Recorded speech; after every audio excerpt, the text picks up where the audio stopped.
pies, vamos a ir al segundo libro de Reyes, capítulo 5.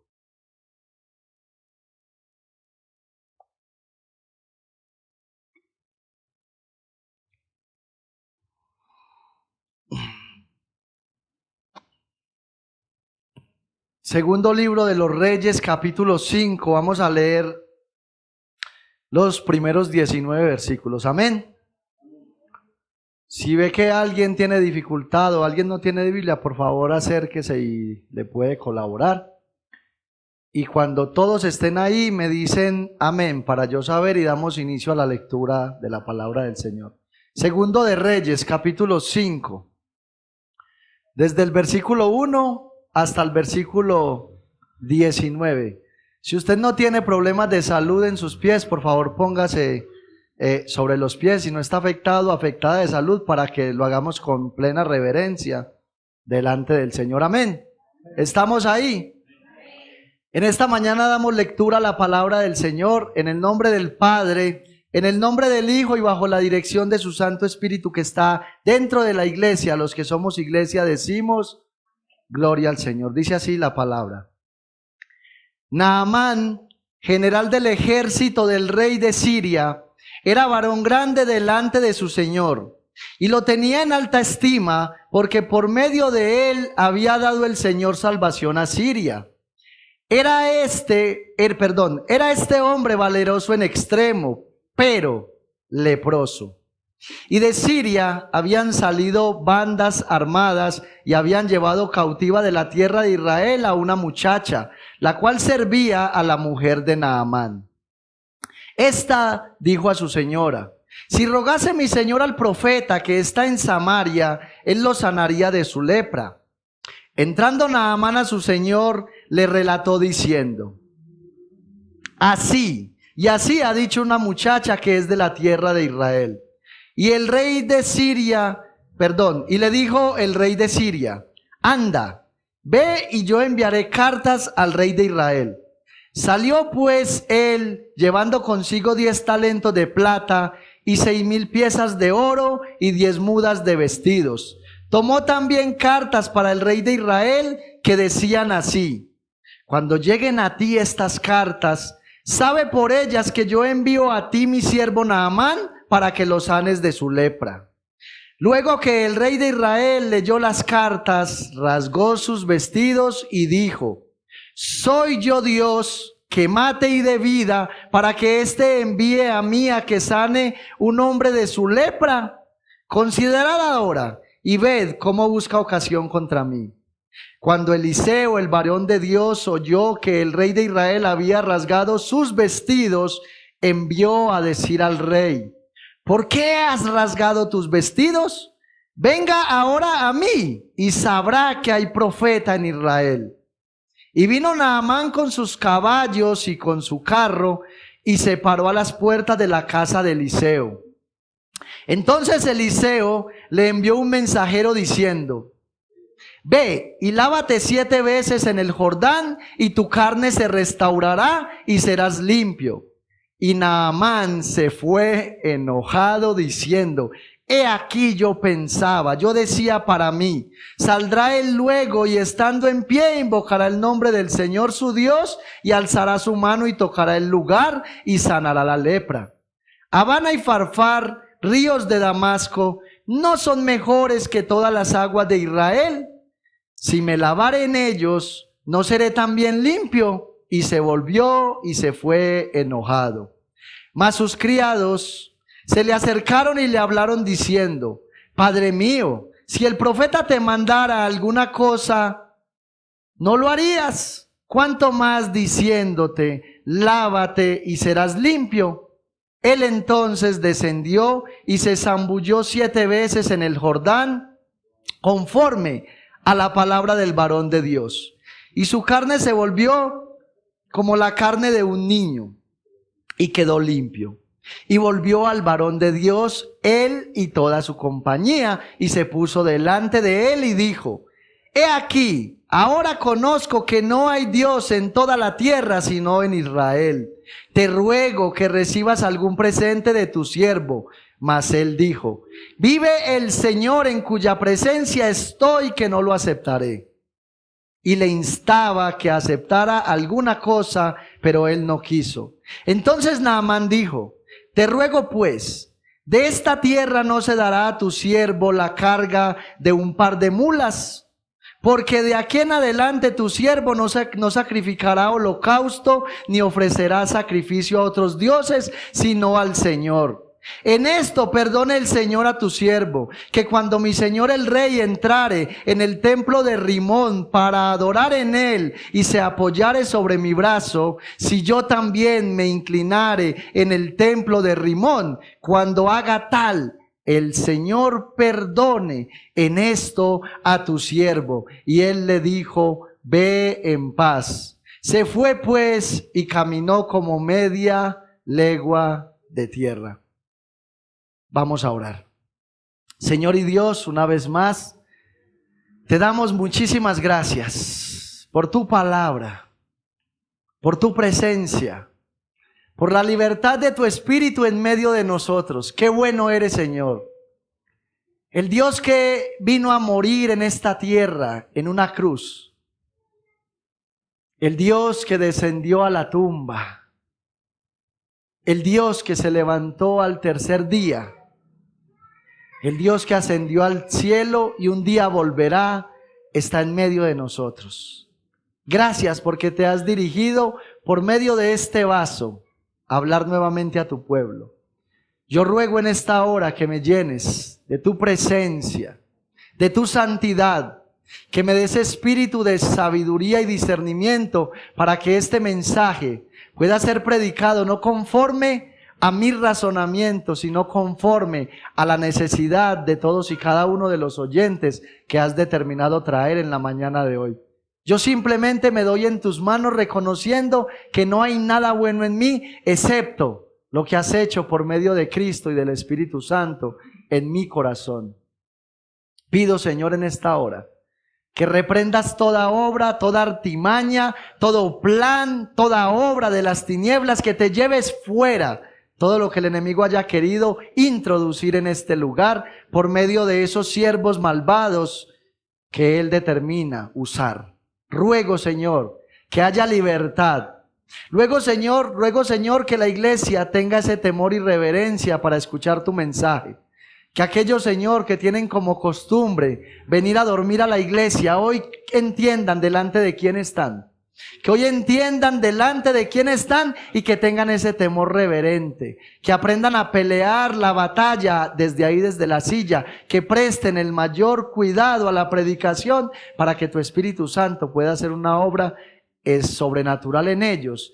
Y te ruego, Señor, que aún los niños que has traído en esta mañana puedan ser ministrados de alguna manera, Señor, aunque no van a estar ahí atentos. Que tu Espíritu Santo ponga en ellos lo que quiera hablar y que todo lo que se haga en esta mañana sea para la gloria de tu santo nombre y para el beneficio de tu iglesia, porque te lo pedimos en el nombre de Jesús.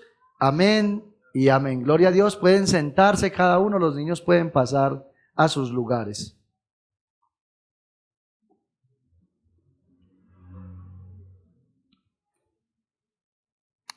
Quería dejar el título de este mensaje para el final, pero la verdad he cambiado de opinión.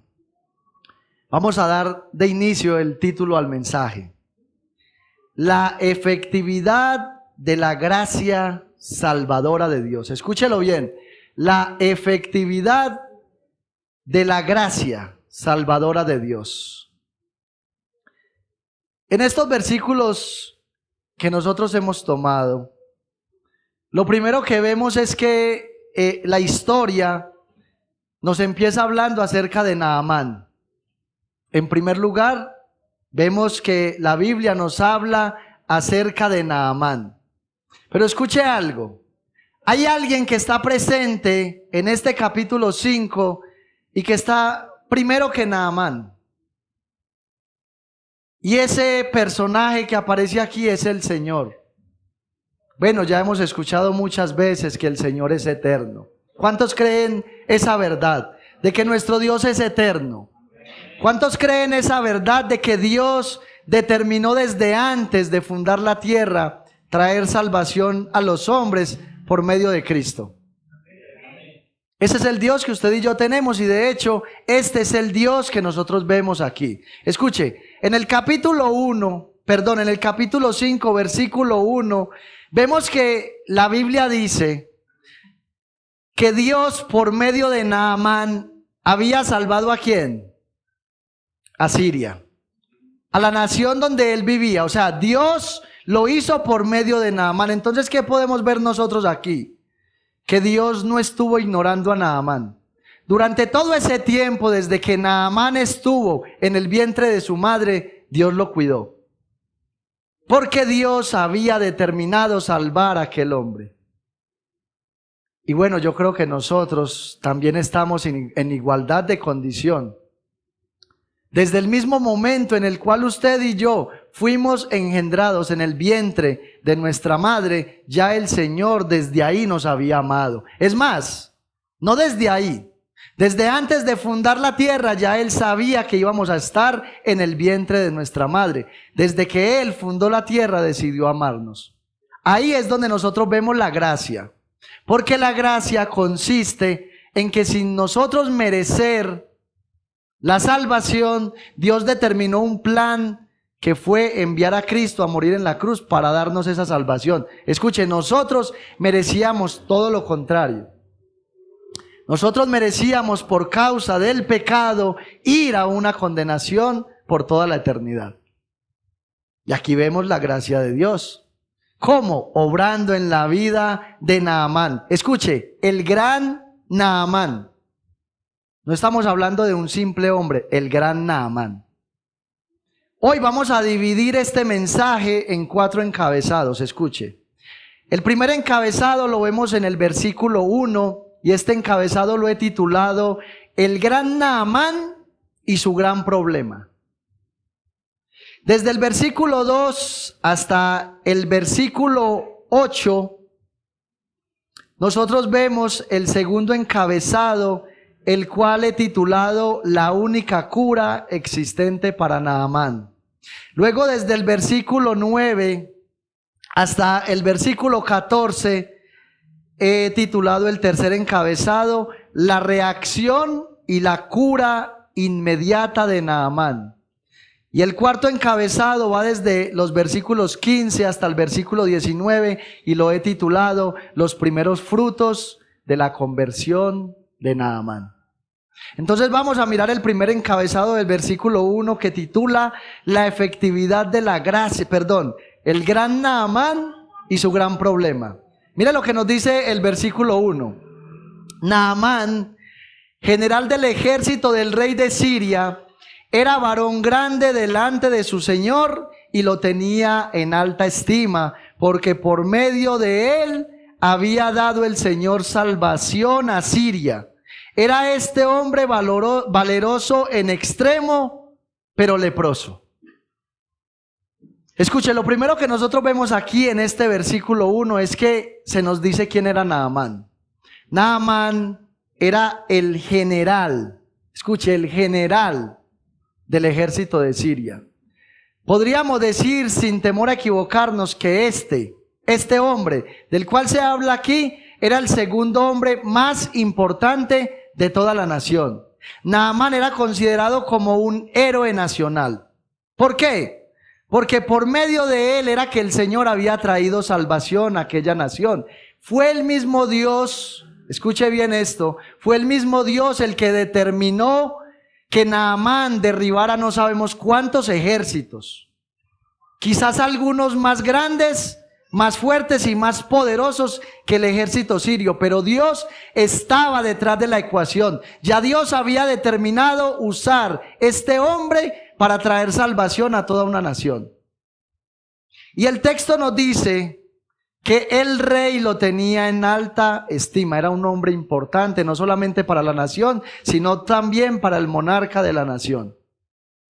Pero también nos dice que este hombre era valeroso en extremo. Y esta palabra aquí, valeroso, es una palabra que tiene varias implicaciones. En primer lugar, Significa que era un hombre muy valiente, esforzado, apto para la guerra. Pero también vemos que este hombre era extremadamente rico, tenía mucha riqueza. Y eso es lo que vemos aquí acerca de Naamán. Escuche, pero, hay un pero, y ese pero cambia las cosas. Pero leproso. Entonces ya ustedes se imaginarán este hombre antes de la lepra. No creo que este hombre, cuando fue nombrado general del ejército, haya tenido esa lepra. Verdaderamente no lo creo. En el camino se encontró con este grande enemigo, se encontró con este grande problema. Pero solamente imaginémonos algo, un hombre que cada vez que va a su país con la victoria, con la bandera en alto, es un hombre que es reconocido por todo el pueblo, es aclamado por todo el pueblo. El rey quizás le da palabras de halagos, quizás llega a su casa, lo está esperando su esposa, lo están esperando sus hijos, si probablemente tenía hijos, lo estaban esperando sus hijos, todos, para rendirle honor a este hombre, para hacer una fiesta de bienvenida a este hombre y al ejército. Sin embargo, este hombre tenía un gran problema, era leproso. Escuche, esta enfermedad llamada lepra era la enfermedad más temida en aquel tiempo. Era la peor de todas las enfermedades. La lepra, comenzaba por un granito, una pequeña manchita en la piel de color roja. Y esa lepra poco a poco empezaba a avanzar. Luego de la manchita ya empezaba a verse una herida en la piel. Una herida. Luego esa herida se iba convirtiendo en un hueco en la piel. Luego de que ya había un hueco en la piel, entonces ya la lepra comenzaba a expirar un mal olor. A tal grado era la lepra que empezaba a degenerar totalmente la piel. Iba empezando a carcomer la piel, algunos iban perdiendo sus cejas, algunos se les iba cayendo la nariz, se les iban cayendo los dedos de las manos y así por el estilo. Era un enemigo mortal. La lepra era un enemigo mortal. El segundo hombre más importante de Siria tenía el peor enemigo durmiendo todos los días con él, la lepra. Y yo quiero que nosotros aquí reflexionemos en algo. Porque en la vida no hay felicidad completa para nadie. Siempre va a haber un pero en nuestra vida. Siempre vamos a tener un pero. Era un hombre muy rico, pero murió su esposa. Era un hombre muy rico, pero murió su hijo. Era un hombre muy millonario, pero se quebró su empresa. Era un hombre que tenía mucha salud, pero sufrió un accidente y quedó en silla de ruedas. Y así por el estilo, siempre el pero va a existir. Escuche, en este cuerpo de muerte nosotros no vamos a tener una felicidad completa. Escuche, aun si fuésemos todos cristianos, no vamos a tener una felicidad completa. Solamente vamos a experimentar esa dicha, esa felicidad completa cuando partamos de esta tierra con el Señor. Ya sea que Cristo venga por la iglesia o ya sea que tengamos que morir, pero si morimos en Cristo, viviendo para Él, ahí sí vamos a tener esa felicidad completa. Porque allá en el cielo no va a haber enfermedad. La lepra no puede entrar al cielo. La gripa, la tos, la fiebre, la silla de ruedas en la que anda no puede entrar al cielo. Solo allá está la felicidad plena y completa. Y adicional a esto podríamos decir acerca de la lepra, que en la escritura la lepra es tipología del pecado. La lepra es sinónimo del pecado. Naamán tenía no solamente la lepra física, sino que también tenía la lepra espiritual. Desde el mismo momento en el que Adán y Eva pecaron en el huerto del Edén, desde ahí todos los seres humanos fuimos infectados por la lepra del pecado, absolutamente todos. Por eso el apóstol Pablo enfatiza mucho en el capítulo 10 de Romanos, desde el versículo 10 hasta el versículo 12, él hace énfasis en que en esta tierra no hay ni uno solo que haga lo bueno. No hay ni uno solo que haga lo bueno. Él dice, todos nos desviamos, todos nos descarriamos como ovejas. Es una realidad de la cual no podemos escapar. Aquellas personas en Israel que tenían la lepra eran totalmente sacadas del núcleo familiar y del núcleo social. Estas personas eran expulsadas de la nación de Israel. No tenían derecho a ir al templo, no tenían derecho a estar cerca de sus familiares, nadie se les podía acercar. ¿Por qué? Porque la lepra era totalmente contagiosa. Entonces ya podemos ver en este primer versículo el problema tan grande que tenía el gran Naamán. Vimos en este primer versículo. Ahora vamos a mirar nuestro segundo encabezado, que va desde el versículo 2 hasta el versículo 7, y ese segundo encabezado es la única cura existente para Naamán. Y de Siria habían salido bandas armadas y habían llevado cautiva de la tierra de Israel a una muchacha, la cual servía a la mujer de Naamán. Esta dijo a su señora: si rogase mi señor al profeta que está en Samaria, él lo sanaría de su lepra. Entrando Naamán a su señor, le relató diciendo: así y así ha dicho una muchacha que es de la tierra de Israel. Escuche, ya sabemos el problema que tenía Naamán. Ya sabemos que Naamán era un hombre casado que tenía a su esposa. Naamán llevaba una vida de gloria, pero tenía un enemigo a muerte. Y aquí vemos cómo la Biblia nos dice que de Israel habían sido llevados cautivos algunas personas, entre los cuales había una muchacha. Esta muchacha obviamente conocía el problema que tenía Naamán. Ella lo conocía. ¿Qué es lo primero que hace esta joven muchacha? Le dice a su señora: si mi señor rogase al profeta que está en Samaria, él lo curaría de la lepra. Escuche, lo que esta mujer está diciendo es: quizás Naamán había probado todos los médicos habidos y por haber. Yo no creo que Naamán, con la riqueza que tenía, se haya quedado cruzado de brazos. Es muy probable que él haya consultado a todos los médicos de Siria. Es probable que él quizás haya consultado a los brujos, a los adivinos, a los hechiceros, a los sortílegos, etcétera, etcétera. Y es probable también que Naamán quizás haya llamado a otros médicos de otros países. ¿Por qué? Porque Naamán tenía con qué. Naamán tenía mucho dinero para contratar a los médicos que quisiera, de cualquier lugar. Y no solamente tenía el dinero.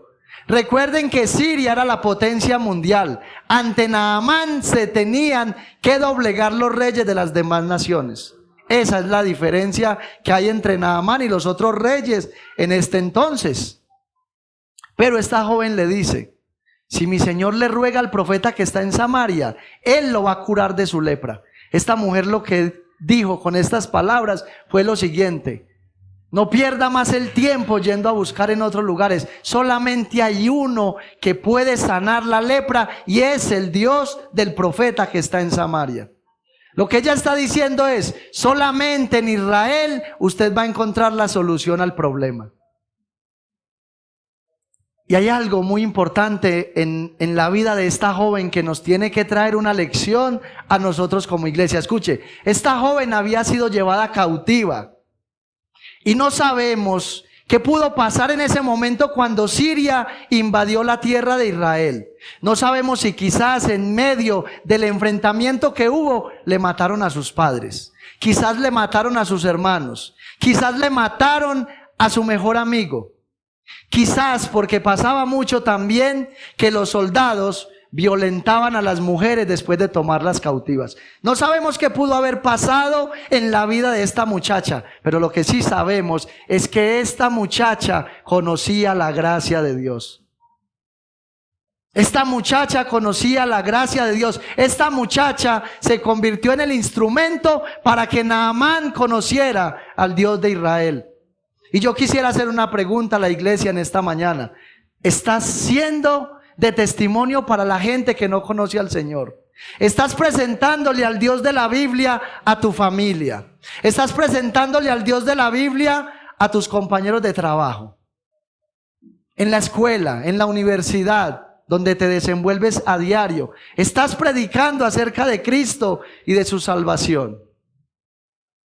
Todos nosotros estamos llamados a ser instrumentos en las manos del Señor. Escuche, fue una sierva, una mujer que era tenida en poco, el instrumento que Dios usó para guiar a Naamán a los pies del Señor.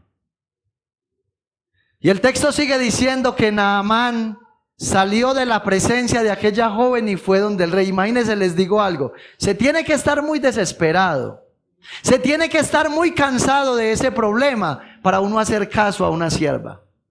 Pero Naamán estaba cansado de cargar con esa lepra. Naamán va a la presencia del rey y le dice: mi señor, así ha dicho una muchacha, bueno, y hay un profeta en Samaria, etcétera, etcétera. Y el rey le dice: bien, está bien, váyase para Samaria y yo voy a enviar una carta al rey. Y en la carta que yo le envío al rey dice lo siguiente: ahí le envío a mi siervo Naamán para que usted lo cure de la lepra. Casi nada, tremenda petición. Imagínese Weimar donde le envíen un paralítico. Weimar, ahí le enviamos ese paralítico para que lo haga parar de la silla. ¿Qué respondería Weimar? Mis hermanos, el rey se equivocó porque el rey de Israel no era apto para ese tipo de cosas. Entonces, Naamán llega donde el rey, entrega la carta. Y lo primero que hace el rey es decir: gloria a Dios, vamos a orar por este leproso. Amén. Este hombre se rasga las vestiduras y lo primero que dice es: ¿y es que acaso soy yo Dios que da vida y la quita para que éste me mande un leproso para que yo lo sane? Y el rey le dice a sus siervos: este hombre lo que está buscando es la manera de provocar una nueva guerra y acabar con nosotros. Eso era lo que el rey estaba pensando. ¿Qué pasa después? Que los mismos siervos del rey van y le hacen saber ¿a quién? A Eliseo, que el rey había rasgado los vestidos. Y ahí mismo Eliseo: ¿cómo así? No, vaya, dígale al rey que por qué rasgó sus vestiduras. Dígale al rey que me envíe ese leproso para que él sepa que hay Dios en Israel. Mis hermanos, hoy en día en la iglesia cristiana se necesitan hombres que tengan convicción. Se necesitan hombres que crean que el Dios de la Biblia no cambia. Se necesitan hombres y mujeres que crean que el Dios de la Biblia todavía puede hacer milagros. Mis hermanos, ¿qué mayor milagro que usted mismo, que estaba muerto y el Señor le devolvió la vida? Necesitamos tener una convicción de esta manera. De esta manera es que nosotros logramos que las personas crean en el Dios de la Biblia, cuando nosotros mostramos que verdaderamente creemos en Él. Y Eliseo no vaciló. Ahora, hay algo muy importante acá que yo quiero que ustedes vean. Y es que Naamán no se fue con los bolsillos pelados. ¿Qué se llevó Naamán de camino para donde Eliseo? Versículo 5. Y le dijo el rey de Siria: anda, ve, y yo enviaré cartas al rey de Israel. Salió pues él llevando consigo 10 talentos de plata y 6,000 piezas de oro y 10 mudas de vestidos. Yo quiero que alguien saque una calculadora. Mentira, no la saque. Yo sé que no le va a dar la cuenta, porque mirando todo esto al tiempo de hoy, estamos hablando aproximadamente de que Naamán en pesos colombianos, en dólares, no se llevó sino un poquitico de plata, se llevó $1.400.000, no más. Era un hombre que tenía mucho dinero. Pero ¿cuál era el problema que tenía Naamán? El problema que tenía Naamán es que él pensaba que con ese dinero podía comprar su sanidad. Y así hay muchas personas hoy en día, y tristemente aún dentro de la iglesia. Pero ¿sabe por qué las personas piensan de esta manera? Por los predicadores que tienen. Mis hermanos, yo soy de los que cree que cada persona tiene el pastor que se merece. Y hay pastores hoy en día que le dicen a la gente: venga, pacte con Dios, siembre un adobe y mañana tendrá una casa con 3 pisos. Hay una señora que los billetes le hablan. Los billetes le hablan a esa señora, y yo me imagino verdaderamente cuántos serán los demonios que tiene esa señora morando dentro de ella para decir que un billete le habla. Bueno, yo quiero hacer la prueba aquí con este billete. Débora, no me hagas quedar mal, dime alguna cosita. No, mi hermano, los billetes no hablan, mis hermanos. Pero peor, la gente que se cree todos estos mitos. Porque hay gente que se cree todos estos mitos y van y lo dan todo. Entregan la liquidación, van e hipotecan las casas, van y venden la moto y el carro. Y se dan cuenta después que los engañaron. ¿Y sabe qué es lo que pasa? No vuelven a una iglesia cristiana porque dicen que el Dios de la Biblia no es real. ¿Y sabe qué es lo que pasa? Esa es la consecuencia de la avaricia que tienen en el corazón. Porque ellos no dan el dinero para bendecir la obra de Dios, sino que dan el dinero para recibir duplicado, triplicado, y de ahí para adelante mire a ver hasta dónde le da.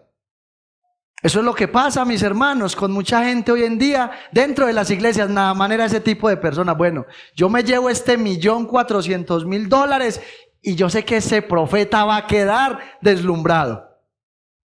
Inmediatamente este hombre me va a quitar la lepra. Y se fue para la casa de Eliseo. Y esto nos lleva de la mano a nuestro tercer encabezado, que titula La reacción y la cura inmediata de Naamán. Escuche, en segundo lugar nosotros vimos cuál era la única cura para Naamán, y vimos que la única cura para Naamán era ir al profeta. Y vamos a ver en el tercer encabezado qué fue lo que le dijo el profeta para que este hombre fuera curado. La reacción y la cura de Naamán. Escuche, versículo 9. Vino Naamán con sus caballos y con su carro y se paró a las puertas de la casa de Eliseo. Entonces Eliseo le envió un mensajero diciendo: ve y lávate 7 veces en el Jordán y tu carne se te restaurará y serás limpio. Y Naamán se fue enojado diciendo: he aquí yo decía para mí, saldrá él luego y estando en pie invocará el nombre del Señor su Dios y alzará su mano y tocará el lugar y sanará la lepra. Habana y Farfar, ríos de Damasco, ¿no son mejores que todas las aguas de Israel?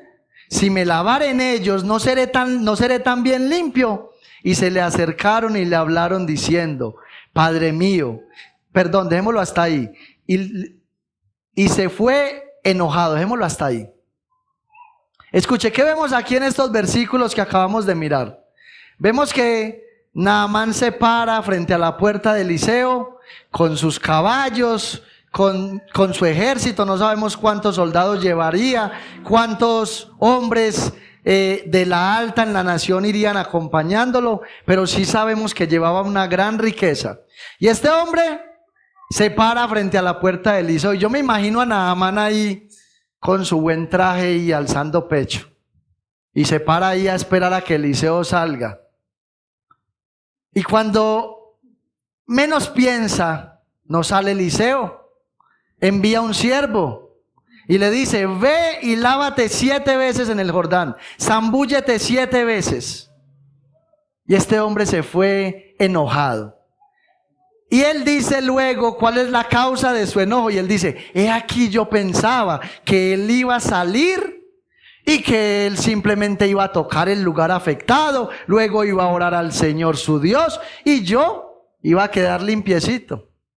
Bueno, mis hermanos, les soy sincero, en ese tiempo no había televisor, pero yo creo que ahí vemos una figura del Chavo del Ocho. Naamán se acerca donde Eliseo y le dice: Eliseo, qué milagro que viene usted por acá, Naamán. Y Eliseo voltea y le dice: vine a traerte esta humilde taza de café, 1.400 millones. ¡Wow! ¿No gustaría pasar a tomar una tacita de té? No, pase usted, después de usted. Y lo limpia y se va. Eso era lo que Naamán esperaba, que le hicieran una venia y que le dijeran: Naamán, sea usted bienvenido con toda su plata. Pero se equivocó de casa. Mis hermanos, se equivocó de casa, porque ahí había un profeta de Dios. Porque ahí había un hombre que servía a Dios. Los sacerdotes de Rimón, escuche, los sacerdotes de Rimón eran servidores públicos que le servían al rey de Siria. Pero Eliseo no era ni servidor público, ni era servidor del rey de Israel. Eliseo era servidor del rey de reyes y señor de señores, de aquel que da vida y la quita, de aquel que determina sanar la lepra o enviar una lepra sobre alguien, de aquel que determina dar empleo y quitar empleos. Ese es el Dios de la Biblia. Naamán tenía que conocer a ese Dios. Entonces este hombre se enoja y dice: pero he aquí que yo pensaba que iba a ser bien recibido, pero la verdad no fue así, y se fue muy enojado. Escucha, así hay, hoy en día hay muchas personas que ellos quieren venir a Dios, pero poner sus propias condiciones. Yo voy a la iglesia, pero que no me hablen de la Biblia. Yo quiero ser cristiano, pero que no me hablen de conversión. Yo quiero ser cristiano, pero que no me hablen en contra del pecado. Hay mucha gente que viene con sus propias condiciones a acercarse a la presencia de Dios. ¿Y sabe qué es lo que pasa? ¿Sabe cuál era la razón del enojo de aquel hombre? Este hombre estaba totalmente acostumbrado a dar órdenes en Siria a todo el mundo. Y aquí se encontró con que un siervo le ordenó: vaya al Jordán, lávese 7 veces. ¿Usted se imagina lo que provocó en el corazón de este hombre? Que un hombre está enseñado a dar órdenes y sale un simple criado a decirle: vaya y zambúllase en el río 7 veces para que sea limpio. Mis hermanos, el problema de Naamán es que era un hombre orgulloso. Él quería que fuera de la propia manera que él había estipulado. Mis hermanos, y es ahí donde la Escritura viene y nos dice que hay caminos que al hombre le parecen derechos, pero su final es camino de muerte. Hay gente que planea la salvación. Bueno, yo voy a trabajar muy duro, me voy a conseguir unos millones de pesos y luego cuando ya tenga mucha plata, entonces me entrego a Dios. ¿De qué manera voy a vivir? Voy a visitar los orfanatos, voy a visitar a los niños pobres y les voy a dar la mitad de mis bienes y yo me muero y me voy para el cielo. Pero no es en los propios términos humanos que el hombre recibe la salvación. ¿Por qué? Porque solamente a través de Cristo hay salvación y vida eterna. El mismo Cristo lo dijo. Escuche, la salvación no es por obras, para que nadie se gloríe. Y por eso Cristo lo dice allá en San Juan capítulo 14 versículo 6. Hablando de sí mismo, Él dice: yo soy el camino, yo soy la verdad, yo soy la vida. Nadie, escuche, nadie viene al Padre si no es por mí. Pedro, guiado por el Espíritu Santo en el libro de los Hechos, Capítulo 4, versículo 12 dice que en ningún otro hay salvación. ¿Por qué? Porque no hay otro nombre bajo el cielo dado a los hombres en el cual puedan ser salvos. Cristo y solo Cristo, y no hay nada más para ser salvo. Ninguna religión puede salvar a nadie, porque lo que hace la religión es traerle consejos a las personas para que vivan una vida mejor, para que cambien de manera externa, para que dejen los vicios, para que dejen el alcohol, la droga y todo ese tipo de cosas. Eso es lo que hacen las religiones. Solamente la religión cristiana provee el medio para ser salvo, provee a Cristo como Salvador. Nadie puede ser salvo fuera del Señor Jesucristo. Escuche, Naamán era un hombre totalmente orgulloso. Había un orgullo en su corazón que no lo dejaba ver lo que Dios tenía para él. Y por eso él exclama y dice: Habana y Farfar, ríos de Damasco, ¿no son mejores que todos los ríos que hay en Israel? Si yo voy a esos ríos y me sumerjo en ellos, ¿no seré tampoco limpio de mi lepra? Escuche, la salvación es humillante. Para ser salvos, lo primero que hay que hacer es humillarnos delante de Dios. El primer camino de la salvación es la humillación. Escuche, por eso es que el Señor Jesucristo, hablando en el sermón del monte, dice: bienaventurados los pobres en espíritu. Escuche, los pobres en espíritu no son aquellos que no leen la Biblia, que no oran, que no se congregan, que no comparten el evangelio. No, es ser pobre espiritualmente, no es tener los bolsillos vacíos y la cabeza vacía de conocimiento y el corazón vacío de oración. No, eso no es ser pobre espiritualmente, eso es no ser salvo.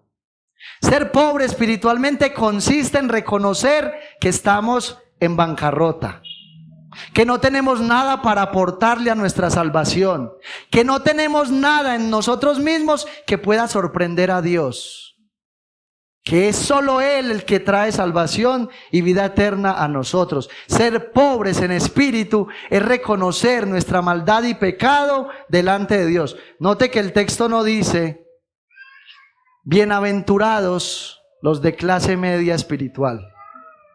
Porque los de clase media lo primero que dicen es: yo no soy tan malo. Viéndolo bien, yo también hago cosas buenas. Sí, es que mire que es que yo doy la ofrenda para la iglesia. El Señor tiene que tener eso en cuenta. No es que mire que yo ayuno, como los fariseos. No es que yo vigilo. A mi esposa y a mis hijos también los vigilo. El que es de clase media espiritual es aquel que dice: después de todo no soy tan malo. Yo también puedo proveer una pequeña ayudita para mi salvación, dando la mejor ofrenda para la iglesia. Y tampoco son los de clase alta espiritual aquellos que dicen: yo no he hecho nada malo. A ver, ¿quién puede decir que yo he hecho algo malo? Son aquellos que dicen que no necesitan a Dios.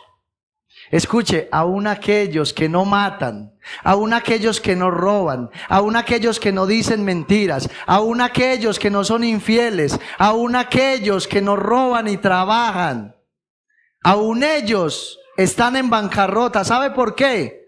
Porque aún las obras buenas que hacen, las hacen con la intención equivocada. Hay maldad y pecado en la intención de aquellos que son muy buenos donantes. ¿Sabe por qué? Porque muchos donan para que los reconozcan. Porque hay otros que donan mucho dinero para evadir los impuestos. Pero nunca nadie hace lo que hizo Cristo en la cruz, que siendo Dios se encarnó y se dio a sí mismo para morir por nuestros pecados. Eso es ser pobre en espíritu, porque Cristo murió en plena dependencia de Dios por nosotros. Y por eso hay un comentario que la verdad quise que ustedes escuchen acerca de lo que es la pobreza espiritual. Hay un comentarista llamado Juan Carlos Rail que dice lo siguiente con relación a esto. Escuche.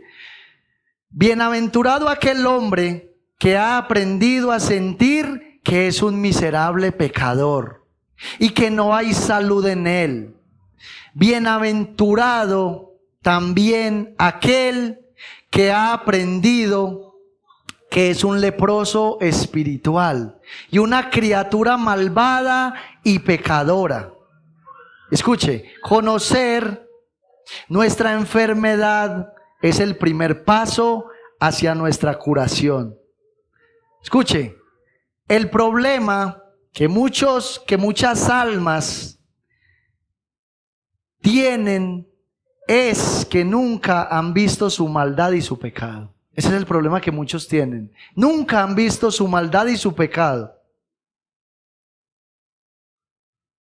Hay muchos que no se han visto a sí mismos merecedores del infierno. Escuchen, nosotros no vamos a estar en la eternidad con el Señor si primero no nos miramos a nosotros mismos y nos vemos como merecedores del infierno. Si usted nunca se ha visto a usted mismo merecedor del infierno, usted no es pobre en espíritu. Usted está en clase media o clase alta, y ni clase media ni clase alta podrá entrar en el arca.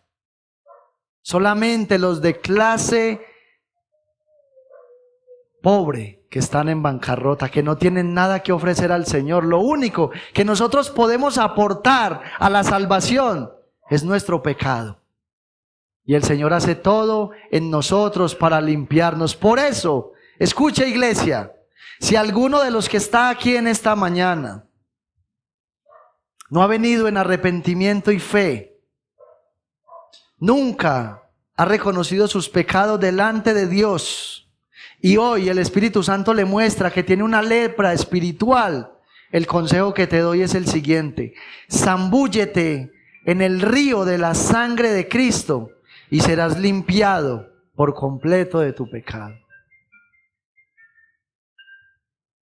Este hombre, mis hermanos, a causa de su orgullo se fue totalmente enojado. ¿Pero qué pasó? Sus siervos le reconvinieron y le dijeron: mi señor, si el profeta le pidiera algo difícil a usted, no lo haría.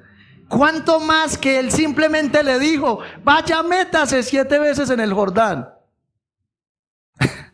Mis hermanos, hay personas que se les dice: ¿usted quiere ser salvo? ¿Quiere ir al cielo? Amén. ¿Qué tengo que hacer? Vaya, escale el monte Everest en pantaloneta, en camisilla y sin chanclas. Amén. Vamos para esa. ¿Usted quiere ser salvo? Sí, ¿qué tengo que hacer? Tiene que dar toda la plata que tiene y repartirla a los pobres, y luego tiene que irse hasta Girardota de rodillas hasta que se le pelen los huesos. Amén, me voy para Girardota de rodillas. Porque todo el mundo quiere hacer cosas extraordinarias para recibir la salvación. Pero cuando se le dice a alguien que tiene que venir a Cristo en arrepentimiento y fe, mirarlo clavado en la cruz del Calvario, dice: no, eso es muy difícil. Yo prefiero mejor inventar un avión que vaya como un submarino. Hay gente que es de ese tamaño. Quieren hacer cosas extraordinarias para recibir la salvación. Pero ¿sabe por qué pasa eso? Porque ellos quieren recibir un mérito propio. Porque ellos quieren tener el 1% de protagonismo en la salvación. Escuche, la salvación depende únicamente de Dios y es bajo su criterio. Él determinó: zambúllase 7 veces en el río. No hay nada más que hacer. Esa es la realidad, mis hermanos. Esa es la realidad. Pero ¿qué pasó? Este hombre finalmente reflexionó, reaccionó. Quizás dijo: bueno, pues ya estoy en el fondo, más bajo de ahí no puedo caer, vamos a ver qué pasa. Y este hombre llegó al Jordán y se zambulló 7 veces. Yo me imagino este hombre ya en el Jordán. Y empieza este hombre: bueno, aquí vamos.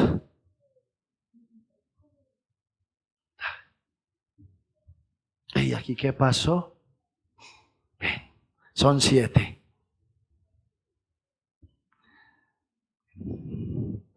Segunda vez no pasó nada.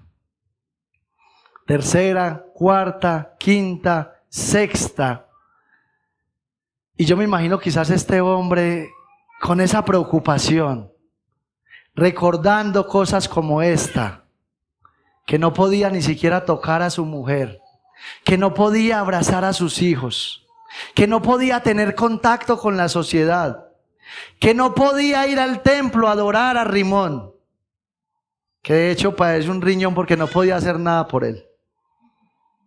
Yo me lo imagino a este hombre con esa frustración en el corazón, pero dijo, vamos a quemar el último cartucho. Y este hombre se zambulle la séptima vez en el agua, y quizás estando en el agua, él empezó a ver cómo la lepra se iba. Y yo me imagino cuando este hombre salió a la superficie, la reacción que este hombre tuvo, mis hermanos. Yo no sé usted, mi hermano, mi hermana, qué clase de gratitud tiene en el corazón.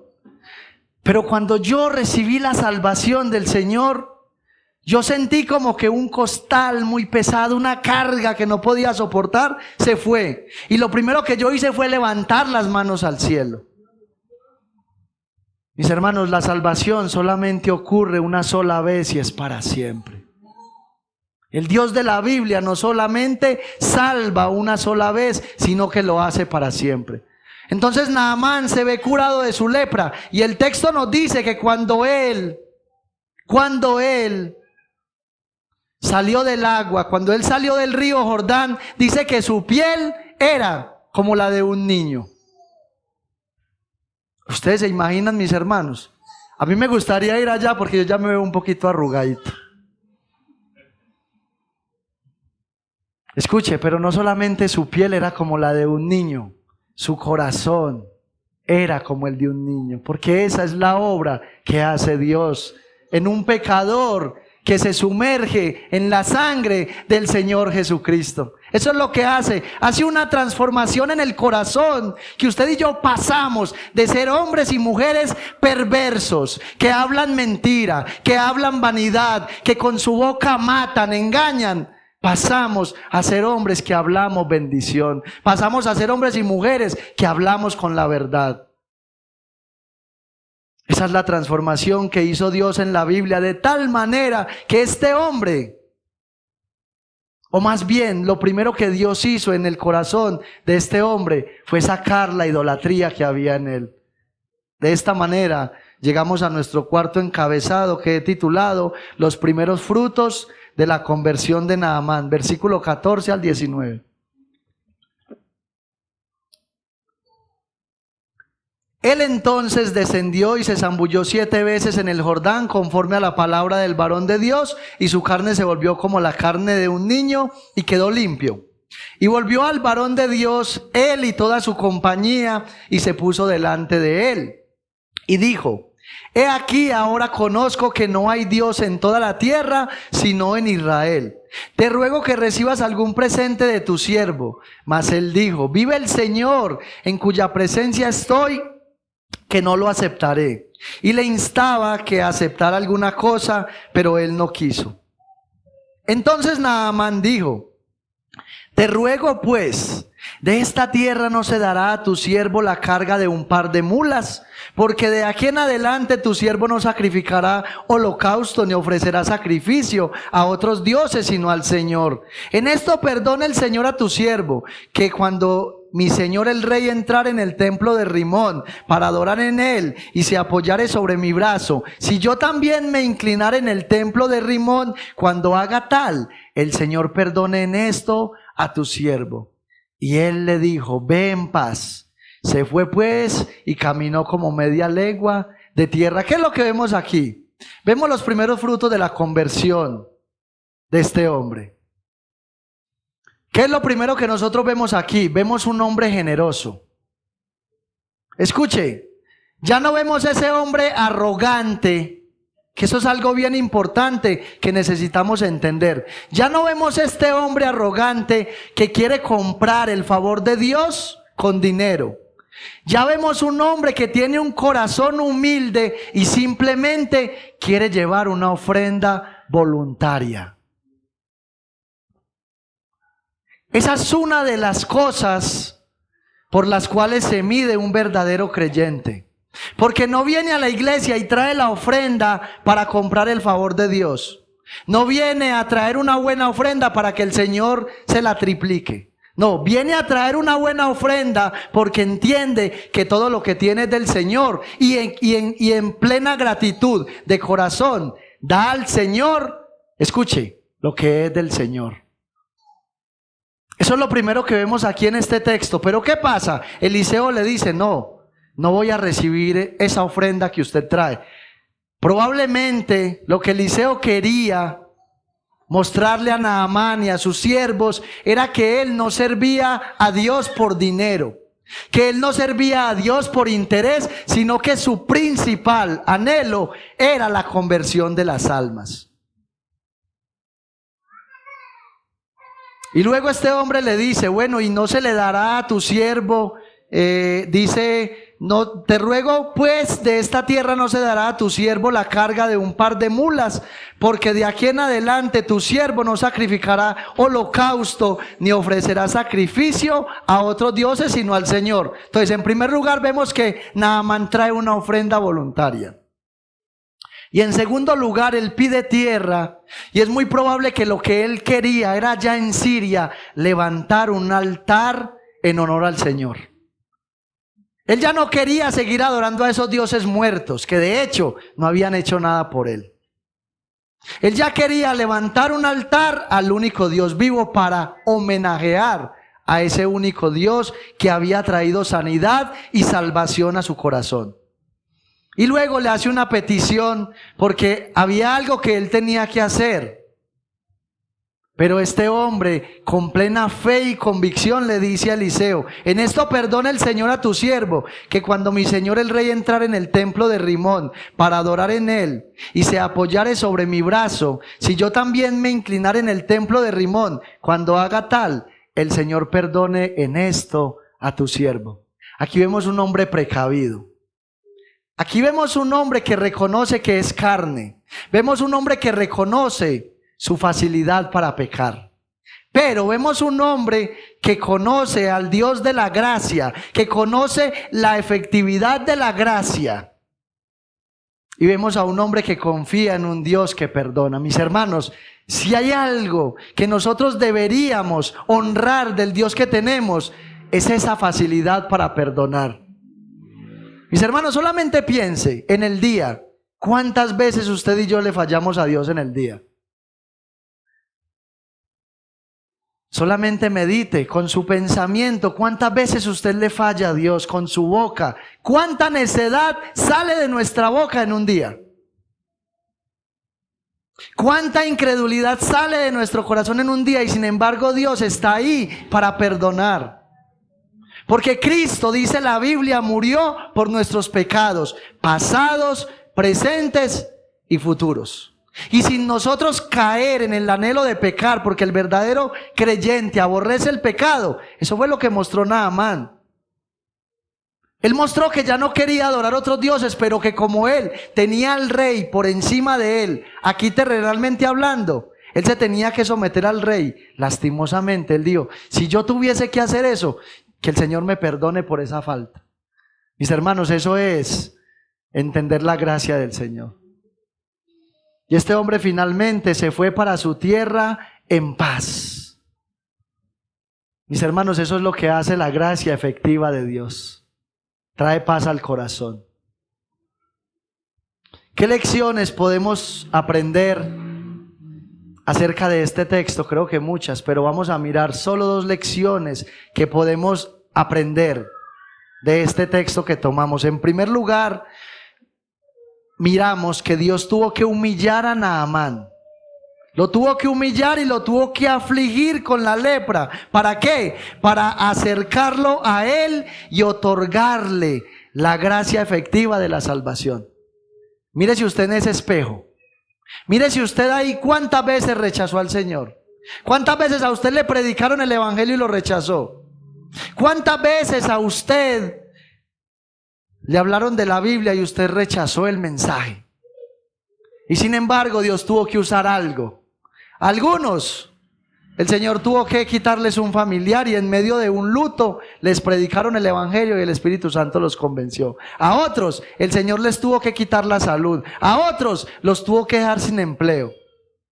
Y así por el estilo, el Señor usa diferentes herramientas para afligir el corazón de aquellos que son orgullosos y desprecian su gracia salvadora. De alguna manera el Señor lo hace, pero lo hace para acercarlos a Él. De seguro, si Dios no hubiese usado lo que usó para atraerme a mí, a Él, este hombre orgulloso que está parado aquí al frente nunca hubiera venido voluntariamente a Él. Y en segundo lugar, vemos la soberanía de Dios para sanar a los que Él quiere y para salvar a los que Él quiere. Por eso yo le decía que en esta mañana nosotros no estamos aquí porque quisimos venir, sino que Dios fue el que nos trajo. Porque el Dios de la Biblia es el que soberanamente trae una persona a la iglesia y la salva. Mire lo que dice Lucas, capítulo 4, versículo 17.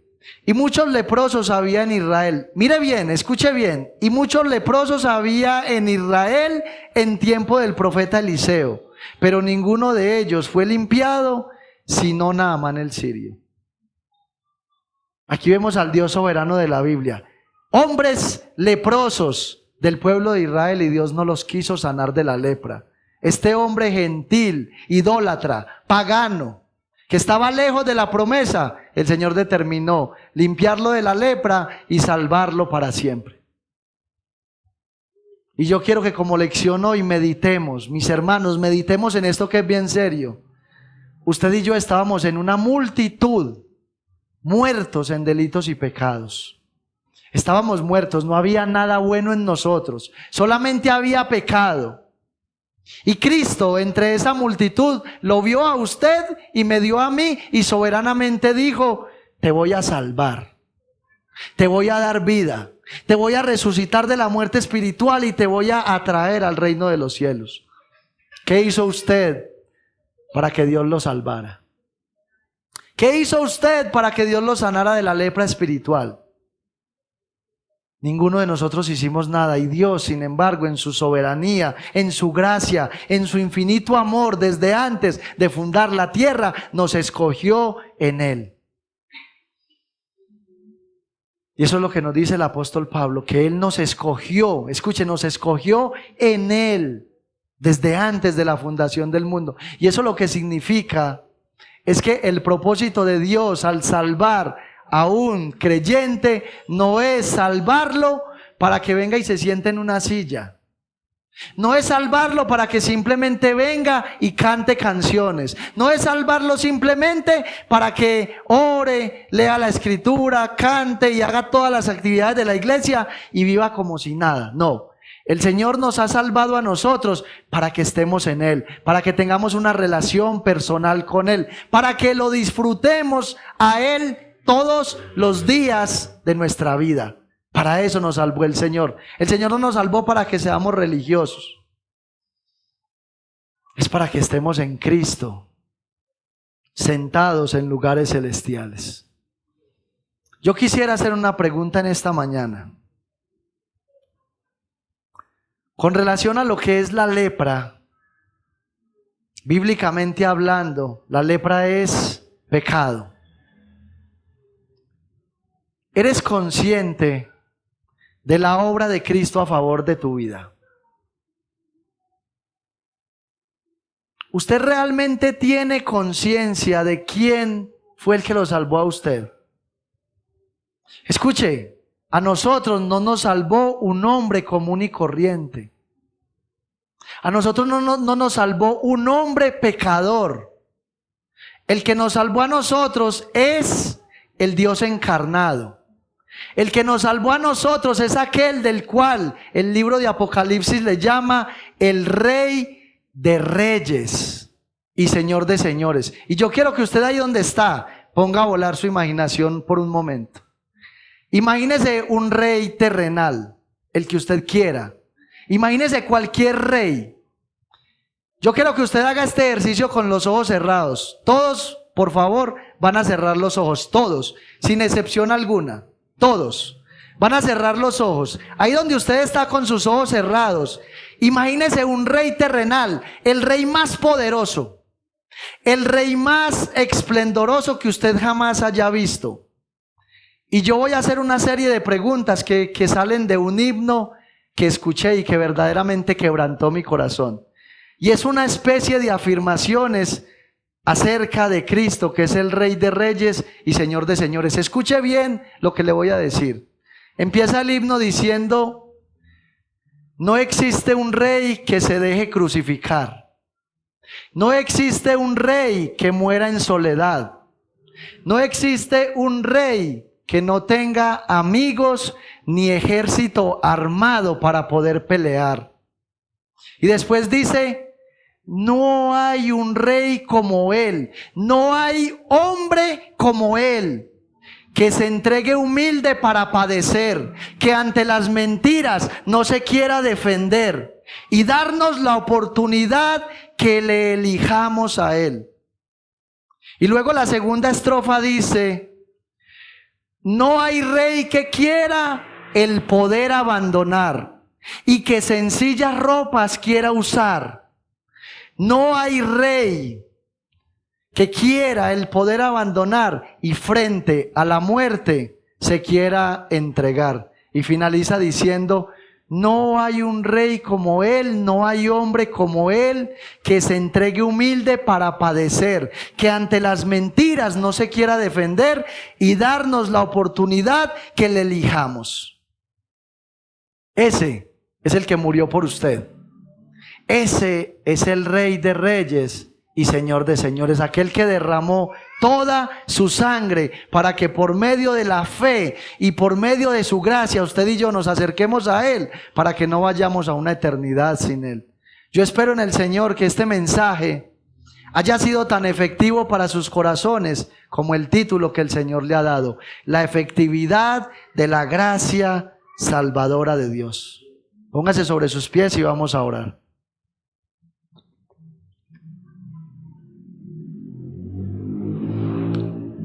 Amado Dios y Padre Santo, te damos gracias una vez más por tu palabra.